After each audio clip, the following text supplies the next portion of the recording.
So I'll mute everyone. Okay. Okay, let me just introduce Emma then. So this is Emma. She's from Tourism Western Australia, and she is going to give us a short presentation on the wonders of the epic journey that you can take if you go and visit Western Australia. And then after that, we'll have questions that you can type in the chat, or that you can actually unmute yourselves and have a chat. So we're going to mute everyone now and let Emma do her stuff.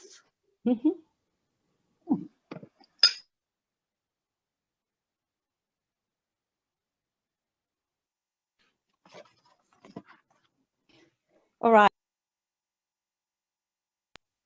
Okay, I think everyone should be able to hear me now. Thumbs up. Okay, so I'm Emma. I am an Aussie living in the UK at the moment, so I am feeling a little bit homesick, but I do love doing these presentations because it helps me remember how beautiful the country is that I come from. So I'll be taking you through all the amazing things that you can do in Western Australia. Of course, right now it's a little bit tricky, the borders are closed, but what we're finding is there's a lot of people who are in the dreaming phase and they want to be able to spend this time thinking about what holiday they can go on. So we're really active, sort of spreading the news about what you can do so people can, you know, go away, do some research and get that amazing trip sort of in their mind so that when it is time to book, you can do it straight away. So I'll just get straight into it. There's a few slides, a few images, a few videos. So do leave your questions to the end. I would love to chat to you more. And so let's get into it. So this is how we break up Western Australia because it is such a big state. So it takes up a third of Australia. It's quite seasonal. So the reason why I've broken it up is because in certain seasons, you might want to avoid going to these regions. So the main one to remember is in the northwest. In December and January, it's very, very hot and very humid. So I would probably avoid that time of the year. But for all the rest of the regions, so the Coral Coast, Perth and the Southwest, they're all year round destinations. You can go there anytime. The sun is pretty much shining all year round. And, you know, there's so much you can do in each region. So I'll be breaking it up into those regions. You might hear me talk about the Northwest or the Coral Coast. So just to get your bearings on like what we're talking about today, that's the map for you. So starting off with Perth. So for those who are in the UK, you might actually be aware there's a new flight that was launched, well, relatively new, I guess, about a year ago, London to Perth. So you could be on a direct flight. It's about a 17-hour flight.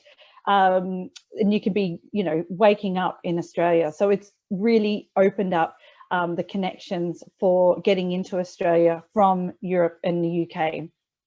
So the city's changed heaps in the last 5 years.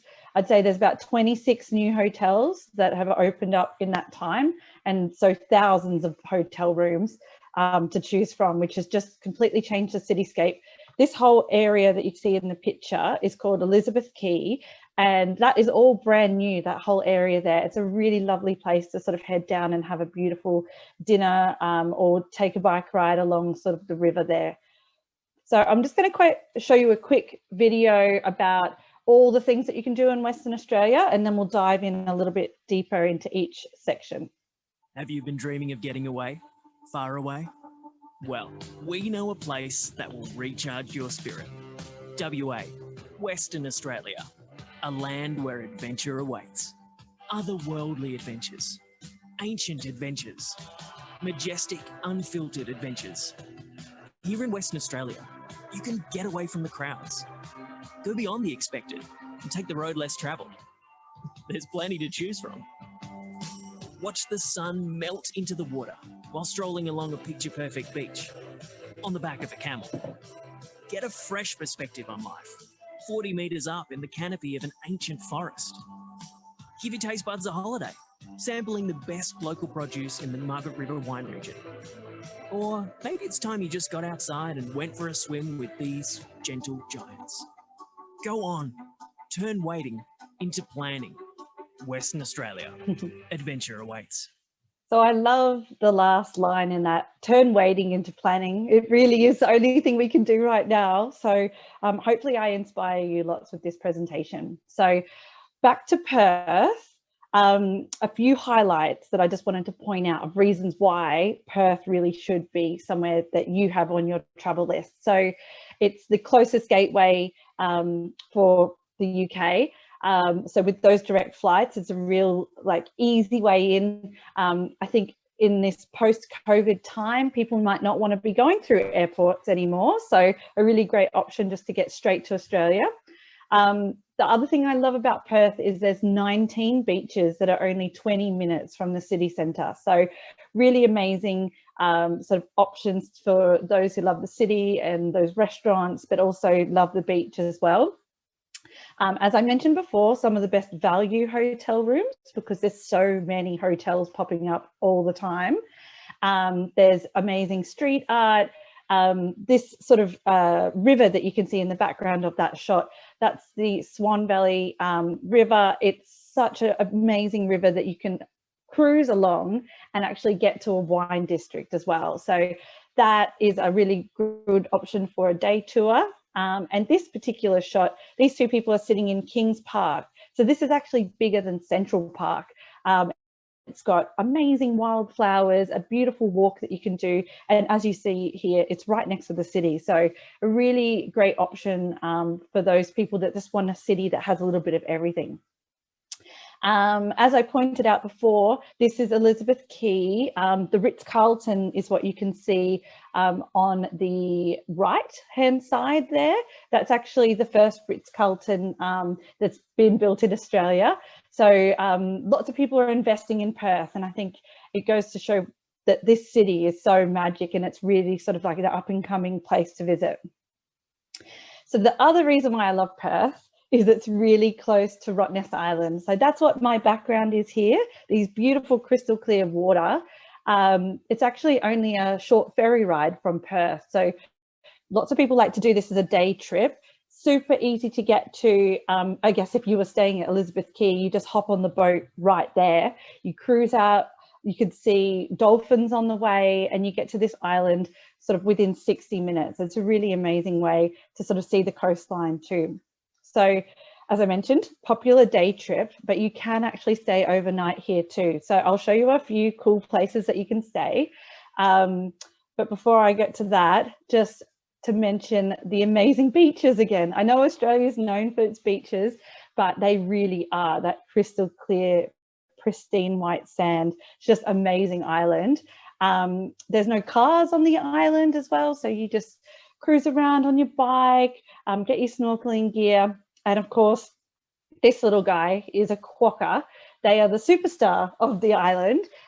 They are small kangaroo-like marsupial, and when you take the photo of them, they smile. So these little cuties, if you Google quokka, they will come up as the world's happiest animal because they actually smile. It is crazy. So there's about 10,000 quokkas on the island, so you're bound to see one. And yeah, they're just really super cute and friendly. So definitely recommend a visit to Rottnest Island. This is the type of accommodation that you could be staying in. So this is called Samphire. This particular resort only just opened last year. As you can see, you're right on the dunes. Incredible location. There's about 80 rooms there, and you literally walk straight out to the beach. So really amazing option, a bit more expensive, but for those looking for something a bit cheaper, you can stay on the island as well on these glamping tents. So you can kind of see from the top of the image there, these are canvas tents. So you roll up the sides of the tent and you've got quokkas just jumping around sort of the outside in the dunes. So a really good option for those that want something a little bit cheaper, but they really want to immerse themselves in nature. So I love Discovery Rottnest if you want to stay overnight. So do keep that on your list.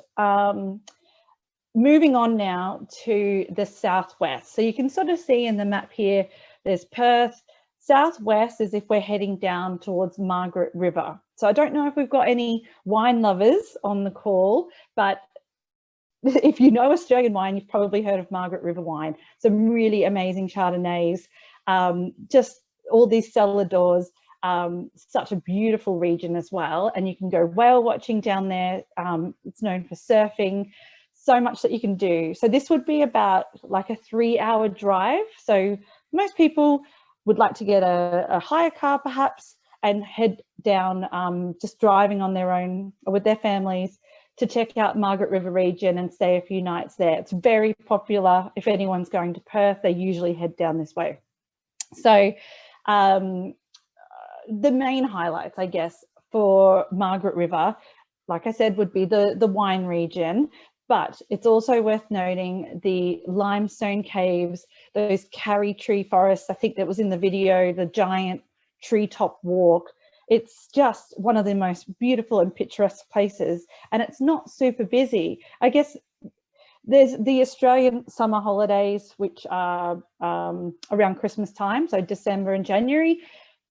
Lots of locals want to go out and enjoy this too in the summertime. So it can get a little bit busy then.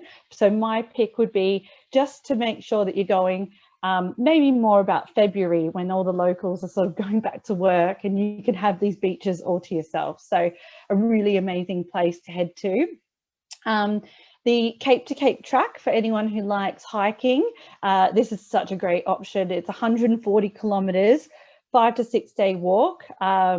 And I mean, you can do it if you want to do the full walk, or you could just sort of break it up into small sections, but a really popular hiking track to do. This is what it looks like. This is the coastal scenery that you'll be seeing along the way. It's just, you know, that raw, rugged Australian beauty that I think people, it really draws them to want to go and visit Australia.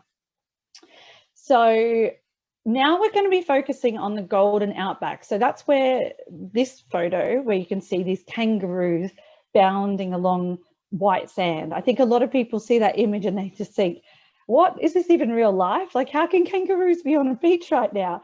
So this shot is actually taken in Lucky Bay, which is in Esperance. So a little bit more off the beaten track. So if someone sees this image and they think, oh, I just want to see kangaroos on the beach, they're going to need at least a couple of weeks to do this full itinerary. So they would be going from Perth all the way down to Margaret River, staying a few nights and experiencing that, and then wanting to head over to Albany and then even further afield to Esperance. So it is possible in a sort of 2-week loop, I guess you could call it. It is a little bit more off the beaten track. So we don't see everyone sort of heading all the way over to Esperance, but the ones that do, oh my gosh, they just cannot stop raving about it. So I think I've got another image coming up in the next shot. It's a above sort of aerial shot, so you can see how amazing the beaches are. But just to touch on, I guess, what you would do when you're doing the loop around. So it's not just all beaches and wildlife and wine. You can actually see some pretty incredible historic monuments and some art as well. So as I mentioned, Esperance has got the beaches and the kangaroos. There's also Lake Hillier, which is a pink lake. I've got a picture of that coming up too. Kalgoorlie, which is the historic mining town. You've got Hayden, which has Wave Rock, which is this image is of here, just a naturally forming incredible rock, just towering meters above you. But there's also Lake Ballard. So this is where you can find these Anthony Gormley structures that have been built, and it's just a really amazing scenescape. So great for the history lovers, great for the art lovers, and great for the beach lovers as well. So has a little bit of everything in the Golden Outback. So this is that shot I was talking about. It's just quintessential Australia, like a forward drive on the beach and nobody around. Like you've just literally got kilometers to yourself. So I think in this post-COVID world that we'll be living in, people will want space and they'll want to be able to enjoy it without the crowds. And that's definitely what you're going to get if you head off to Lucky Bay in Esperance. So a beautiful shot, that one. And this is the Pink Lake. This is not photoshopped, people, this is real life. So you take a helicopter over the Pink Lake and you can see beautiful scenescapes like this. So that pink color, it's not sort of strawberry milk, it is actually naturally forming algae in the water. So it makes it that really vibrant color. Certain times of the day it can look even brighter pink, and then obviously if it's more overcast day, it's not as intense. So really, really cool spot to go and visit if you were heading to the Golden Outback. So this is a bit of a video that takes you on what we're calling Australia's most Instagrammable road trip, which I think, I mean, all the pictures I've shown you are pretty amazing already, but this should show you the type of scenery that you would see if you were doing a road trip along sort of what we're calling the Great Southwest Edge. So if you're thinking you're just following that sort of road along. So I'll just play that for you now.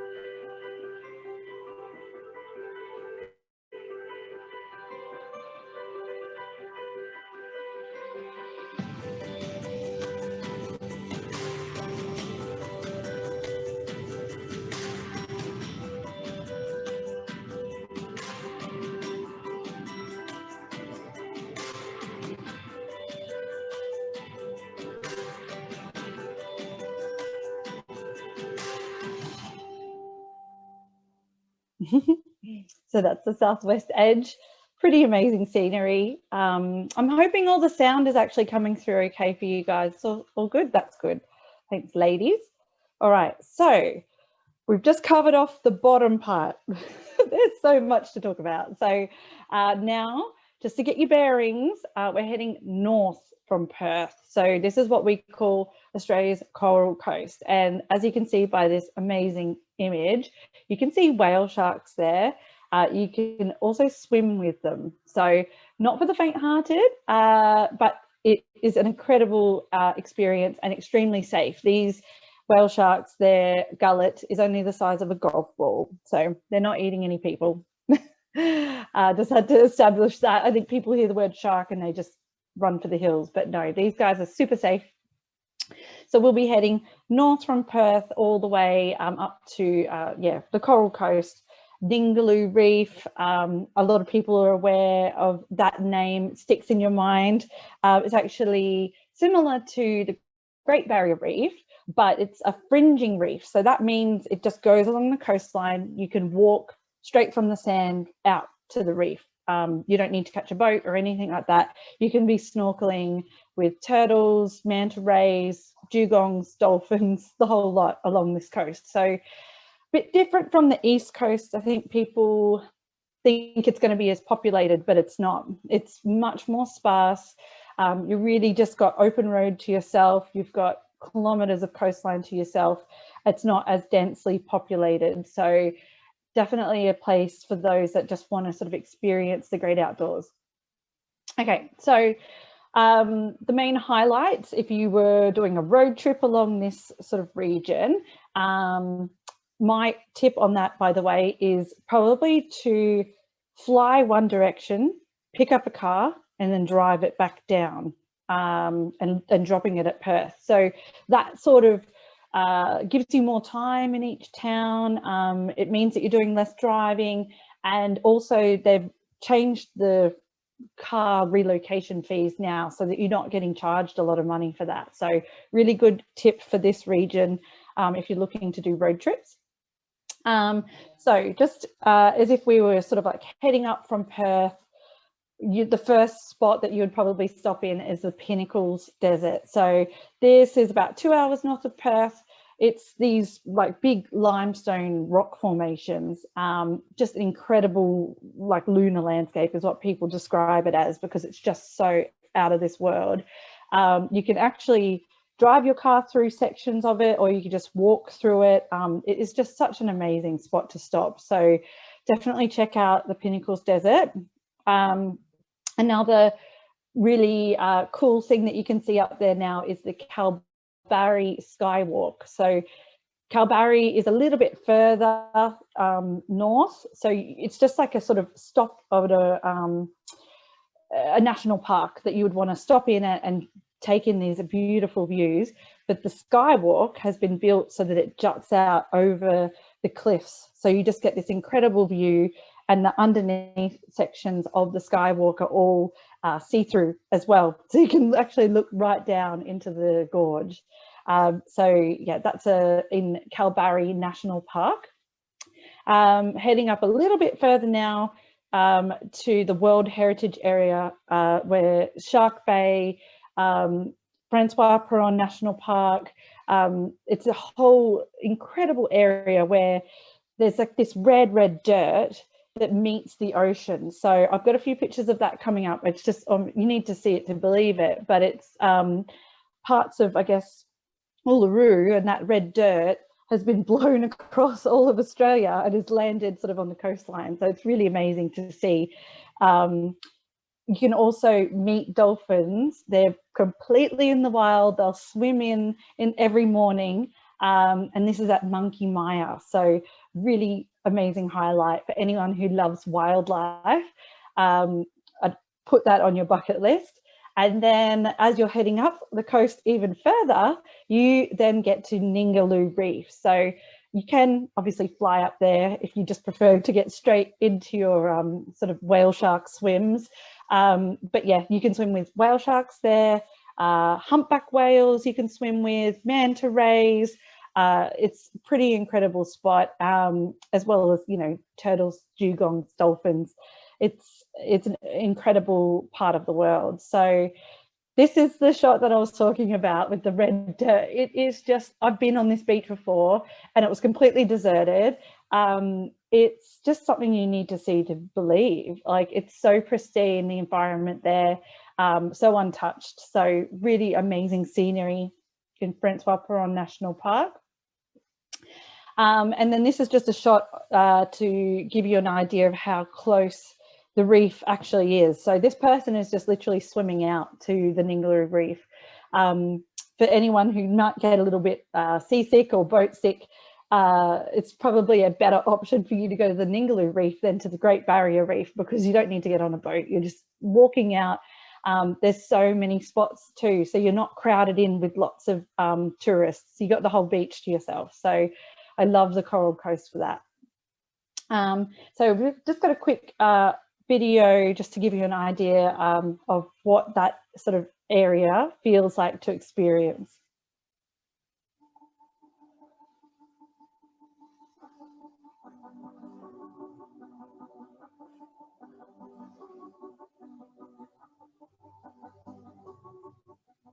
My name is Capes. I'm from a company, my company called Woolagorinyinda Eco-Cultural Adventures. And we are based in a place that we call Gudadaguda, also known as the Shark Bay World Heritage Area in Western Australia. My job through tourism is to introduce our guests to our backyard.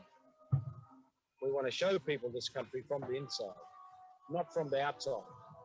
Because whilst this place looks beautiful and spectacular, in our Aboriginal culture we say it's not what nature looks like, it's actually what nature feels like. This is the place where the desert meets the ocean. And we want you guys to come and join us so you can feel the energy of Gudadaguda, just like we do. So I love that. I actually got to spend a whole day with Capes. He's such an amazing advocate for Aboriginal experiences in Australia. He's so down to earth, and I just love that he said, like, you really do feel nature. Like, yeah, you just have to kind of touch it and experience it. So really amazing opportunity to get to know what sort of Aboriginal culture is about, and learn sort of their traditional ways. So we went on like a bush tucker tour with him, and it was so great. So if you're ever in the region and sort of up around Monkey Mia, definitely get in touch with Woolagora. Okay, so on to Australia's northwest. So maybe you might have heard of Broome, maybe you've heard of the Kimberley region. Those are probably like the two most well-known areas, but there's also lots of different highlights in this region. Like I said, maybe don't go in December and January. It's super hot, super wet. I'm talking like 45 degree heat days, so it's quite intense heat. Every other sort of the winter periods is great. Like there's sunshine, less rain, and beautiful days. So you can really sort of see from this picture here, there's some incredible landscapes, and these are millions and millions of years old. The Bungle Bungles here, this actually only got discovered in the 1980s. So there's whole parts of the state that weren't really well known to anybody except for the Aboriginal people that lived there. So it's just an incredible place. It really makes you feel sort of as if you've gone back in time. So I love the Northwest for that. It's a little bit more off the beaten track. So for those that maybe want to do a tour to feel a bit more comfortable, someone else is driving you down these rickety dirt roads, that's really great. But for those that do like four-wheel driving, this is an incredible spot to get away from it all. So the first point that you probably go into is Broome, and that is a historic pearling town. So really great history there, really multicultural sort of influences. You can go camel riding on the beach, which is a really fun experience, and it's at sunset as well, really romantic. And I guess a bit different from the other side of Australia, you're getting Indian Ocean sunsets, which is just, it's so spectacular, and just something a little bit different. There is also Cape Leveque. So this is a bit more of a remote area, but they've just sealed the road, which has made it a lot more accessible to normal cars. You don't need a four-wheel drive to access it now. So you could go and stay in a remote wilderness camp up there if you wanted to. And as I mentioned before with capes, there's lots of authentic Indigenous experiences, which we're finding more and more people when they go to Australia, they really want to sort of get to know that cultural side. So definitely recommend that. As you see, even from the Bungles here, it's really rugged outback scenery, but it's spectacular. So definitely a helicopter ride over the Bungle Bungles would be my top recommendation if you guys can afford that. It's a little bit more expensive, but you can also just do tours where you're walking through, and it just you know, it just makes you feel amazing when you're in there, because these towering, almost like a beehive structures are all around you. It's just such a magical place. Probably as well, check out the Gibb River Road for anyone who is into four-wheel driving. It's a really well-known sort of stretch of road all the way from Broome up to Darwin. So we're talking about roads that are corrugated iron and dirt, so only for the hardcore four-wheel drivers, that one. I just needed to include this shot. So this is up where the wilderness camp is. You really see this stunning scenery. You'd be walking along beaches that no one's kind of walked along for probably months. So really picturesque scenery. You could also cruise along these areas. So I think it's called Coral Expeditions, are quite good. So if you're just wanting a little bit more of a relaxed sort of journey, you can take in all this beautiful scenery from a smaller cruise. They're not like those big cruises. They're a bit more agile, and they can get into like the smaller areas. So do check that out if you're into cruising. And this is another spectacular sort of natural phenomenon. It's called a horizontal waterfall. It is because of the tides. So obviously we all know about tides changing during the day, and maybe they'll move 1 or 2 meters. But in the northwest of Western Australia, they rise up to 8 or 9 meters twice a day. So that creates this really intense pressure, especially in this sort of cavern here, where it's pushing the water in and out, which creates a waterfall effect. So some really cool things that you can do in Western Australia that you can't really do anywhere else in the world. David Attenborough did this experience and just said it was life-changing. So it's definitely one of those bucket list experiences. You can get a helicopter in and then take this boat cruise. So that's pretty like, wow, really memorable experience. So again, another little quick video because I don't want to be talking all the time to you guys. So yeah, I'll just play this and you can understand what this kind of north part of Western Australia is all about.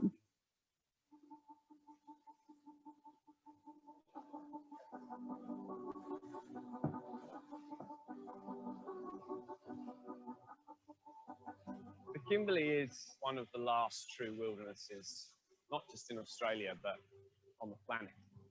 My name's Ollie. I work for the True North, which is a luxury adventure cruise ship that operates out of Western Australia. We've been adventuring and exploring up that coastline for over 30 years, and we've got exceptional local knowledge of the area. The 10-night Kimberley Waterfalls adventure is my personal favourite. You get to see the horizontal falls, the Prince Regent River, you get to go to Raft Point, see Montgomery Reef. You also get to see the jewel in the crown, as we refer to it, which is the King George Falls, which looks absolutely spectacular.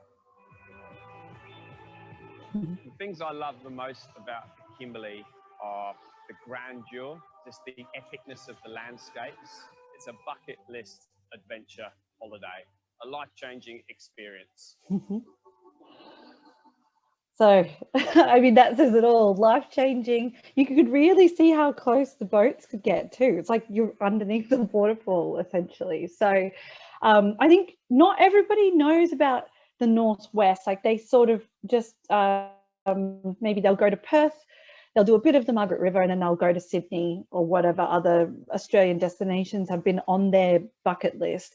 But as you can see, you could almost spend like an entire month just hopping around all these destinations in Western Australia. So definitely something for everybody, but I'd say if you're, you know, more of a food lover and a wine lover and you like Airbnbs or you want to stay in sort of lush accommodation, the Margaret River in the southwest. But if you want more off the beaten track, the Coral Coast, great for camping, great for sort of off-road camper vans, that kind of thing would be really great.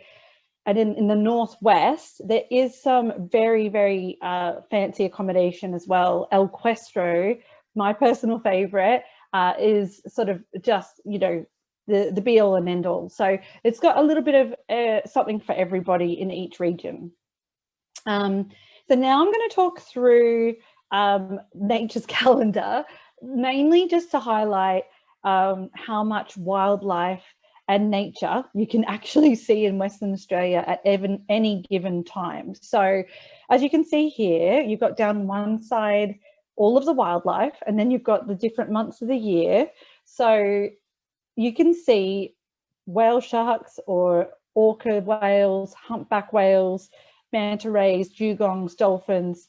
Anyone who's an animal lover, you could literally go down this list and just tick off all the things that you want to be able to see on your holiday. So there's some really amazing natural landscapes, but also wildlife experiences to have in Western Australia.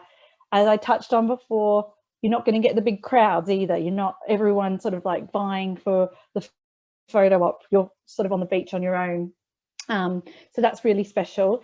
The other things to note are the natural phenomenon. So you guys might have already picked up, I mentioned the horizontal waterfalls. So that's a pretty amazing natural phenomena that happens. But there's also what we call the staircase to the moon. So that's this picture here that you see, and it's basically once a month when the moon's rising, the water, because of the tides going out, it makes this amazing pattern on the sand, and it looks like, as the water is sort of dwelling in each pocket of the sand, it makes it look like there is a staircase to the moon. So if you're in Broome, and that was in the northwest, do check out Staircase to the Moon. They have sort of Aboriginal people playing didgeridoos, and they just make the whole thing like spine tingling and amazing. It's a really, really cool experience. So if you're up that way, definitely pop that on your must-see list. And not to forget about the wildflowers. So there's lots of wildflowers all over the world, but I think when you see these big blanketed fields, it's pretty special just to be able to like kind of immerse yourself in that. So lots of different wildflower pockets all over Western Australia as well. So that pretty much brings me to the end of my presentation, but I'd love to be able to know if anyone has any questions. I'm not sure if you ladies want to ask me anything from the chat, if anyone wants to ask any questions. Just want to say thanks, that looks amazing. Absolutely. It does. Learned so much, just jaw-dropping. We've had one question. Do cruise ships visit Western Australia? Yes, they do. They do. So generally it's more around the southern part, so Perth, Margaret River, that region, and then those smaller, I guess you could term them as it's a ship, but it's more of an expedition ship, not those big cruise ships. So Fremantle is the port, isn't it? Yes, that that's Perth correct. uses. Yeah. What's public transportation like in Perth itself? Yeah, it's actually really great. The city is really easy to navigate, so it's quite straight, square streets that there's a fairly small amount, maybe 10 streets that you need to navigate. If you're heading further afield to Fremantle, that might take you a little bit extra time, but the actual main part of the city you can get around very easily on the public transport. There's actually a free bus as well that takes you to Kings Park. So yeah, really cheap way of getting around if you don't want to pay for Ubers or taxis or anything like that. We've also got a question from Fiona. What kind of temperatures are there in September? Well, that's testing me now. So September time, it's starting to warm back up again. So off the top of my head, I'm going to say it's probably around sort of like 23 degrees, but it's so again, it's very dependent on which part of the state you're in too. So if you're in Perth in September time, my guess would be around 23, 24 degrees. And then as you're edging to October, November, December, that's when it's starting to get more around the 30, possibly even 35 degrees in the middle of December. It gets quite hot in summer. So that's for that bottom part. But then if you're heading up north, it's even hotter and wetter in December. So do a quick search, depending on which region that you're thinking of going to. But like I mentioned, it's always mindful. Most of the state you can go to all year round and the sun is shining, but just be mindful that in the north, December and January is very wet as well. It's a proper wet season there. So I wouldn't recommend going into the northwest, Broome or Kimberley in December or January. Great. Another question. Do the trains still run east, west and north, south? Oh, this is a good question. I don't think I know the answer to that one. Jan, we could get... Does that come from Deanne Wood? Yeah. We'll write your name down, Deanne, and we will find that out for you. I know that they have moved. There was a section of the train station that they've moved underground now, and they've built like this whole cultural precinct where the train station used to be, which is now this, lively area. Of course, you've got the ugly train station to be down under the ground. So yeah, let's get back to you on that one. But I do love a tricky question. So there's a question from Ginger that says, do they have tours that focus on snorkeling? Snorkeling? Yeah. Yes, there's so much. So probably my picks would be for Rottnest Island. So if you're in Perth, hop over to Rottnest Island, hire some snorkeling gear. You get your sort of snorkel and bike hire in one, and you can just sort of ride your bike over to the numerous bays where you can do snorkeling. There's another place called Rockingham Wild, and this is an actual boat tour where they take you snorkeling, and you can actually snorkel with dolphins on that tour as well. So very small groups. There's only 10 people in a group, and obviously there's no interaction with the dolphins. You're not touching them because it's all in sort of the wild. They want to make sure that the animals are protected, but that is a really cool snorkeling experience that you can do. And I guess if you're going further afield, up to Ningaloo Reef, that would be an incredible place to snorkel along there. God, sounds amazing. Snorkeling with dolphins, wow. That's bucket list. Question from Karen, how many hours is the flight from Sydney to Perth? Oh, lots of tricky questions. I should know this one too. I'm going to say 6 hours. Do you ladies know that off by heart? I think it's about 5 or 6 hours, yes. Yes, yeah. Yeah. So there actually is a new flight that just started on the 1st of February from Melbourne to Busselton, which is in Margaret River. So it's, I guess, showing how popular the region is. They're really starting to open up those Australia connections. So if someone's in Sydney, they can get to Perth. Obviously Brisbane, you can fly to Perth, but now if you're in Melbourne, you can fly directly to Margaret River if you want to as well. So a nice way to connect those states. Oh. Cool. Okay, great. Deanne says, Deanne, we deal with all over the world, not just Western Australia. So we've been doing lots of Zoom escapes. We've done Iceland and Seychelles. So anywhere you want to go. Keep an eye out for any more that are coming. Yes. Yeah. But I definitely want to go back to Western Australia. I think I might need to go for a couple of months. Well, I'm hoping so. There's lots to see, and I'm really hoping to get back there once the borders open up again as well. I think the fact that they've dealt with the COVID situation so well means people will be really interested in going. They've essentially lived their life as normal. I think they had one case just this week and they went into a bit of a lockdown to make sure nothing happened, but they've been living life as normal for 10 months. It's like a paradise that I think we could all wish to transport ourselves to. What do you feel is sort of the earliest that places like Australia, destinations like Australia, will come back to countries like the UK and the US, who obviously we've had very, very high COVID rates? Yeah, it's such a tricky question. I think maybe next year. I hate to say that, but I was hoping more for October and November of this year. But the news that we're getting, it's they're listening to the advice from the scientists and they're making sure that they're being safe as possible. You might have heard that they are opening up to New Zealand. So they are testing some international borders opening, but with countries that have been, I guess, relatively low cases of COVID. But the thing I think is positive for the UK is that we're at the top for the vaccinations. So I think that will play a really big part into Australia, sort of allowing the UK visitors to come back faster.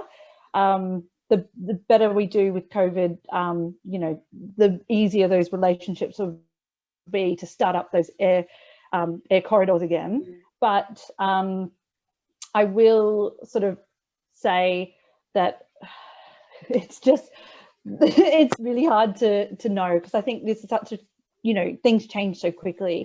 So yeah, we'll sort of be crossing our fingers, toes and everything so that we can get there next year, which is why, you know, we're busy at the moment sort of promoting people to be dreaming and planning and getting ready, because I think once the borders do open, it will be a really popular and sought after destination to get to. Definitely. We do have another question. Susan's saying the Coral Coast looks lovely. What's the best time to visit? I would say with the Coral Coast, probably from May, June, July. If you're wanting sort of a combination of it being a little bit quieter, so those times are sort of like outside of the Australian holiday period. And you can also experience some of those incredible wildlife encounters. So if that's something that you're interested in, you'll be able to see the wildflowers, you'll be able to go swimming, I think at that time of year, definitely manta rays you can swim with, and turtles, and see the dolphins as well. So yeah, that would probably be my pick for the Coral Coast. Have we got any more? I've just said to Betty Boo that I will send her the recording afterwards. If anybody does want the recording of this to show anybody else, then please feel free. One of the questions that was asked earlier, which was obviously about, does our company do other places?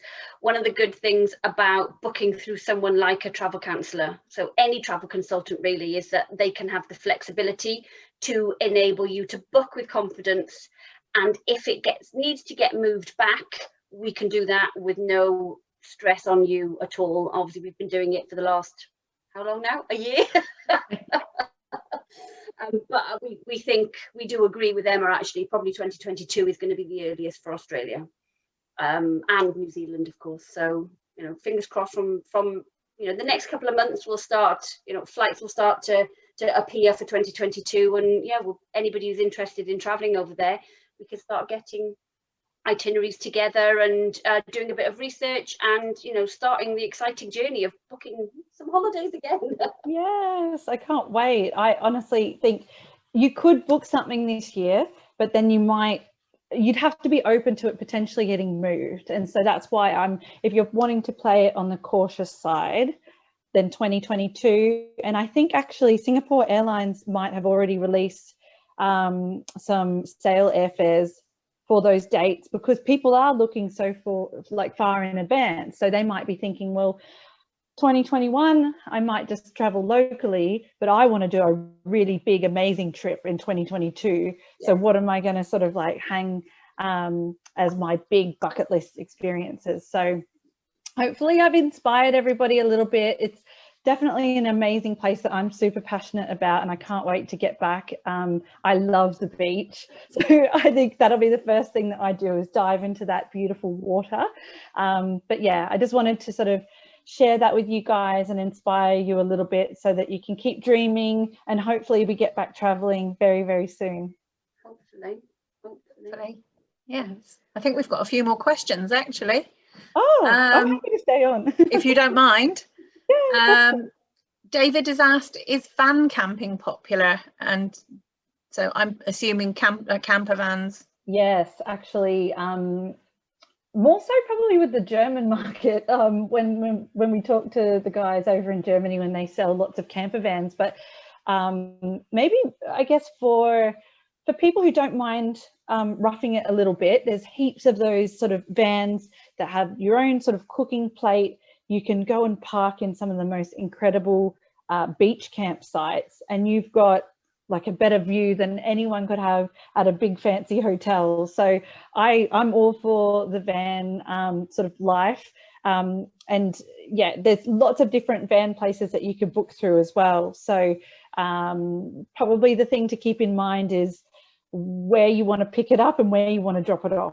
Just being mindful of that, because sometimes you could get stung with a bit of a extra fee. But as I mentioned with the Coral Coast, so just say you wanted to pick up a van in Perth and drive it all the way up to Ningaloo Reef, I know that you can drop those vans off up the top and then fly all the way back. So they do have a special rate where you're not getting stung with those relocation fees, but it can happen in Australia. So just something to be mindful of. But like I said, sometimes you get the best views by just, you know, having your home as your camper van and your transportation. So yeah, all for that.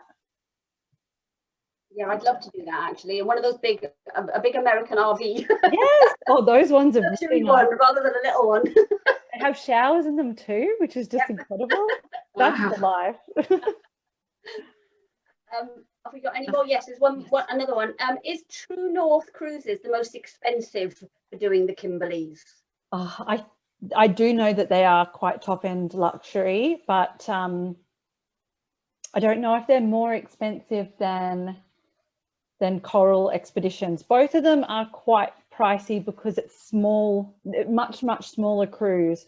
So you're not getting, you know, thousands of people on one of those ships. It's very small, intimate, and you actually get to talk to the marine biologists on board. So if you're into that sort of expedition cruising, wanting to learn about every single bit of nature that you're seeing, you'll get one-on-one conversations with a marine biologist. So it's sort of like maybe a little bit more expensive, but you kind of get that value back because of how personalized that it is. Fantastic. I think that's absolutely amazing. It. But with the UK having the longest holidays in our summer, which is obviously July to August, that would be the time that I would obviously need to go, because you need to have weeks and weeks and weeks just to see that small portion of Australia. I've done the other side, I've never done this side, so it's somewhere that I think one year we'll just pack up when the kids finish school, middle of July, and we'll head out. Yes, that's so true. 2 weeks. We do see people doing some sections of it in 2 weeks, but then what happens is they sort of think, oh, I wish I stayed another 2 or 3 so I could add on a few of those other sort of areas that they didn't get to see. So obviously Australia is such a huge country, and people like to think, well, I'll go to Queensland for 2 days, and then I'll go to Sydney and do the Opera House, and then I'll pop over to Perth, and they realise it's far too big to be able to do that. The flights, as we mentioned, just to be able to get from one side to the other, 6 or 7 hours. So it's not like Europe where you can just sort of hop, skip and jump around. So if anyone is thinking about Australia and maybe this is your first trip and you want to see a bit of Western Australia, I would probably recommend flying into Perth, doing a bit of Rottnest Island, Margaret River, and doing that sort of region, and then you can kind of skip on over to maybe somewhere like Sydney and see the East Coast too. But don't try and jam pack too much in. That would be my tip, or else just go for 3 months. Yes, please. Sign me up. I Any think more questions? I don't think so. I don't think so. No last questions. Thank you, Emma, so much. That was absolutely fantastic. Thank you everybody for coming. That was yeah, it was lovely to see so many people. We are doing another Zoom escape in 3 weeks time, so this time in 3 weeks, and it is Royal Caribbean. Royal Caribbean Cruises. Yeah. Royal Caribbean Cruises. Cruise. So we will, anybody who's come today, we will also send an invite out to see if you fancy that one as well. But yeah, thank you everybody. Thank you everyone for joining. Thank you. Thanks everyone. Bye. Through the rest of your evening. Yes, enjoy your evening. Or your day for everybody in the States. Yeah. Bye.